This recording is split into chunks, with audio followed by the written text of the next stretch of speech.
산속 깊은 곳, 다른 물과 전혀 연결되지 않은 외딴 호수에서 물고기가 발견됐습니다. 날개도 없고 땅 위를 걸을 수도 없는 평범한 물고기가 어떻게 이런 곳까지 올라왔을까요? 누군가 일부러 풀어놓은 걸까요? 아니면 우리가 모르는 비밀 통로라도 있는 걸까요? 사실 이 미스터리의 정답은 상상 이상으로 기괴하고 동시에 자연의 놀라운 생존 전략을 보여줍니다. 오늘은 과학자들도 오랫동안 의아해했던 이 현상의 진실을 파헤쳐 보겠습니다. 로키 산맥 고산지대에는 수많은 알파인 호수가 있는데 이 호수들은 대부분 다른 수계와 완전히 단절되어 있거든요. 가장 가까운 강이나 개울에서도 수 킬로미터 떨어져 있고 중간에 가파른 절벽과 바위가 가로막고 있어서 물고기가 헤엄쳐서 올라오는 건 물리적으로 불가능에 가깝습니다. 그런데 이런 호수에서 송어가 버젓이 살고 있는 게 발견되면 누구라도 고개를 갸웃거릴 수밖에 없죠. 혹시 이 물고기가 그 자리에서 자체적으로 진화한 건 아닐까 하는 생각도 해볼 수 있는데 이건 시간적으로 맞지 않습니다. 송어라는 종이 지구상에 처음 등장한 건 약 2천만 년 전인데 고산지대의 알파인 호수 대부분은 빙하기 이후에 형성됐거든요. 길게 잡아도 1만 년에서 2만 년 정도밖에 안 된 호수에서 송어가 독자적으로 진화했다는 건 말이 안 되는 거죠. 그렇다면 외부에서 유입됐다는 결론이 나오는데 과학자들이 밝혀낸 경로는 크게 세 가지입니다. 먼저 폭우가 쏟아지면 평소에는 분리되어 있던 호수들이 일시적으로 연결되는 경우가 있거든요. 물이 넘쳐서 임시 개울이 생기면 물고기들이 그 물줄기를 타고 다른 호수로 이동할 수 있습니다. 하지만 이 방법은 가장 높은 곳에 위치한 호수에는 적용되지 않죠. 물은 아래로만 흐르니까 아무리 강한 송어라도 급류를 거슬러 산꼭대기까지 올라갈 수는 없는 겁니다. 두 번째 방법은 인간의 개입인데 이게 생각보다 대규모로 진행되어 왔습니다.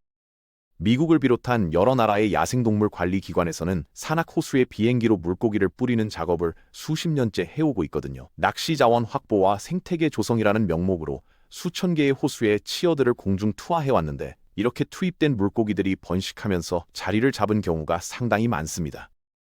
물론 이런 인위적인 종 이동이 기존 생태계에 어떤 영향을 미치는지는 또 다른 복잡한 문제죠. 그런데 비행기 투하 대상이 아닌 호수에서도 물고기가 발견되는 경우가 있는데 여기서 가장 흥미로운 세 번째 가설이 등장합니다. 바로 새의 배설물을 통한 이동이에요. 처음 들으면 황당하게 느껴지지만 실제로 과학적 연구를 통해 입증된 현상이거든요. 청둥오리 같은 철새들은 물고기 알을 즐겨 먹는데 최근 연구에 따르면 오리가 먹은 물고기 알 1000개 중 약 2개 정도가 소화되지 않고 살아남는다고 합니다. 이게 어떻게 가능한지 좀 더 자세히 설명하자면 물고기 알의 외피가 생각보다 단단해서 소화액을 버텨내는 경우가 있고 오리의 소화 시간이 비교적 짧기 때문에 완전히 분해되기 전에 배출되는 거죠. 오리는 하루에 수백 킬로미터를 이동할 수 있으니까 한 호수에서 알을 먹고 완전히 다른 산꼭대기 호수 위에서 배설하면 그 알이 부화할 수 있는 겁니다. 말하자면 오리가 자기도 모르게 물고기 택시 역할을 하고 있는 셈이죠. 사실 이런 식의 우연한 히치하이킹은 지구 생명체 역사에서 꽤 흔하게 일어났습니다.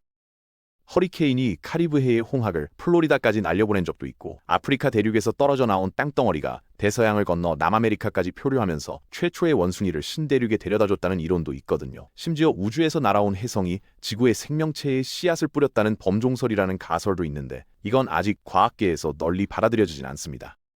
지구 생명체의 기본 구성 요소는 이미 지구 자체에 존재했다는 증거가 더 압도적이거든요. 다시 산속 호수의 송어로 돌아오면 이 물고기의 조상은 아마도 어느 오리의 뱃속을 거쳐서 이곳에 도착했을 가능성이 높습니다. 수천 킬로미터를 날아온 것도 아니고 인간이 의도적으로 풀어놓은 것도 아닌 그저 새 한 마리의 소화 과정에서 살아남은 알 한두 개가 세대를 거듭하며 번성한 결과물인 거죠.